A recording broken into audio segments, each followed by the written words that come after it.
આમોદ વિસ્તારમાંથી સમાચાર મળી રહ્યા છે। આમોદ નગરની હદમાં ઘન પદાર્થનો કચરો જમીનમાં દફન કરતા ચકચાર મચી જવા પામ્યો છે। શું આ કચરો કોઈ કોન્ટ્રાક્ટર દ્વારા દફન કરવામાં આવ્યો છે કે પછી નગરપાલિકા દ્વારા? પંથકમાં આ ભારે ચર્ચાનો વિષય બન્યો છે। કોન્ટ્રાક્ટરોમાં પણ ફફડાટ ફેલાઈ જવા પામ્યો છે। કચરો દફન કરવામાં આવ્યો છે તો આ બાજુમાંથી ખોદેલી માટી ક્યાં ગઈ?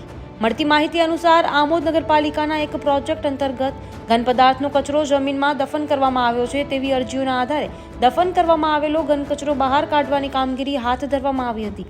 જે નિમિત્તે આમોદ નગરપાલિકાના મુખ્ય અધિકારી, પાલિકા પ્રમુખ, નગરપાલિકા ઇજનેર અને નગરપાલિકાનો કર્મચારીગણ હાજર રહ્યા હતા। અત્રે ઉલ્લેખનીય છે કે જમીનમાં દફન કરવામાં આવેલો ઘન કચરો દફન જે તે કોન્ટ્રાક્ટર દ્વારા કરવામાં આવ્યું હતું અથવા તો તે કોના ઇશારે સમગ્ર કારસો ઘડવામાં આવ્યો હતો જેવી અનેક ચર્ચાઓ એ પંથકમાં ભારે જોર પકડ્યું છે। જ્યારે આ મુદ્દે તંત્ર કોઈ કામગીરી કરશે કે કેમ એવા અઠવા તે લોલમ પોલમ જ ચાલશે।